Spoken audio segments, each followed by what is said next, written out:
us up to date? It's been a while since we've seen you, as far as like how many practices there have been and where kind of the team is right now. Sure. Well, we've had some problems with practicing because of the fires and campus being closed, and then finals week. So we've had some meetings, but have not been able to practice. So today will be our first day back out there, and we figure we'll have 8 practices to be able to get ready for this bowl game. So it'll be 2 full weeks, or 7 practices. I guess we'll go every day. So it'll be 18, 19, 20, 21, 22, 23, 24, 25. 8 full practices. So that's usually 4 normal, and we'll meet 2.5 hours every day. So we should feel good for that. You'd mentioned Josh had been throwing. Were those just kind of like informal workouts where? No, so when we had a couple practices before the fires began, and he threw there. Okay. We were fully dressed for those practices, and then we'll kind of let him perform today, and then the rest of the week. And obviously, quarterbacks don't have contact, so we can continue to assess that, with when the contact occurs. But right now, he'll just practice as well as everybody else.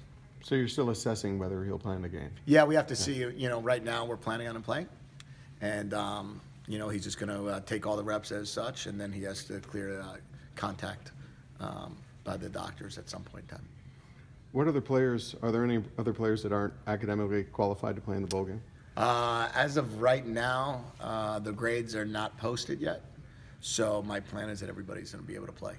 If something changes, we'll know that sometime between now and 5 p.m. on the 25th. We find out from the academics. Are there any of the long-term guys that might be able to come back, like Nate Starks, Dickerson, who were? No. Okay. Nope. None of those guys will be back for the game. How has this whole process kind of gone? Obviously, there's been the coaching change, the fires, lots of distractions. How has the team kind of persevered and forged ahead through all this? I said to Chip the other day, I said, there's nothing in the interim head coach manual about how to handle wildfires and some of the other things that occur, and we're laughing about it. But you know what? Our guys have handled a lot this month, or these last 4 weeks, I should say. So it's just been a couple obstacles that we see as challenges, and we are now in championship week, and there's going to be, 32 bowl games? So there'll be, 32 champions, and we want to be one of those 32 champions, and we're going to end this season doing everything we can to do that. How's the dynamic with kind of the transition between the two coaching staffs, like with the new guys coming in? How's that been around the program? We've been the new guys have been focused on recruiting, and so we haven't really had much communication there.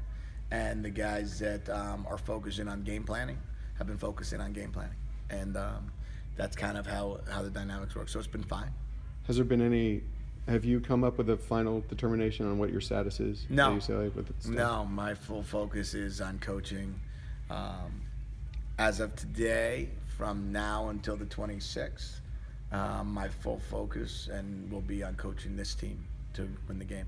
There was a report there was some interest as offensive coordinator at Missouri. Have you been contacted by them?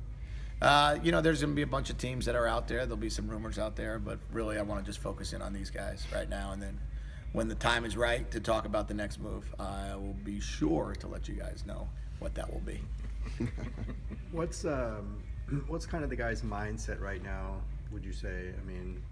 I don't know. We're going to meet at 1 o'clock, but when we meet at 1 o'clock, their mindset will be that we're going to go win a championship, and we're going to do everything we can to do that. Everything we can to be 7-0 at home. We are the home team, and we're going to do everything we can to have a winning record, and do everything we can to finish this season off with a bowl win. That'll be our mindset. If they don't want to have that mindset, they won't make the trip. And who's coaching linebackers and DBs, and how's that going, that transition? How's that? So we have our graduate assistants and Coach Bradley. Fortunately for us, Coach Bradley's on his 340th year of coaching, so he's able to coach all position groups and has done that in all of his years. Coach Bradley has coached D-line, has coached linebackers, and has coached secondary. So Angus is here as well. So Coach Bradley will probably take on more of a role with the linebacker core. We have Dalton Hilliard here, who's been in all the DB meeting room. We have Kyle Weiss, who's been in all the linebacker meetings. And those guys will be the day-to-dayers with Coach Bradley, and that's how we'll make that thing work. When you look at Kansas State, what have you seen? They obviously finished the season pretty strong. The challenges that they kind of Oh, they're a good football team. They're everything that you would expect a Coach Snyder team to be: tough, physical, disciplined. They do things right. They always have good players. We played them when I was the offensive coordinator in Miami in 2011 and 2012.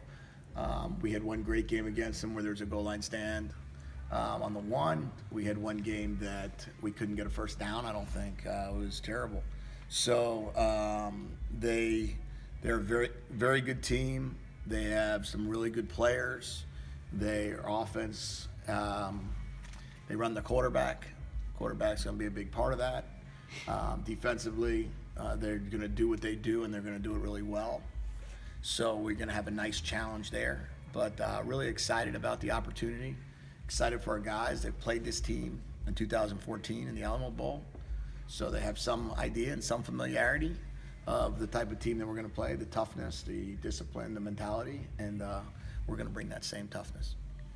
Do you know if there are any underclassmen who kind of submitted some initial draft paperwork to the NFL? We do not know how that works. We send in some paperwork to see how they feel, where you would feel you get drafted. Then they kick back some information. We haven't gotten that yet. You submit that on their behalf? Is Yeah. that how that works? Mm-hmm. Okay. There's 5 players on every team that you're allowed to submit, and then they let you know. The new rule is they give you a first round, a second round, or stay in school. Those are the 3 things. It used to be first, second, 3 through 7, but they've just changed it. But have not gotten any results, and we don't talk about who we submitted. That's it. Good deal.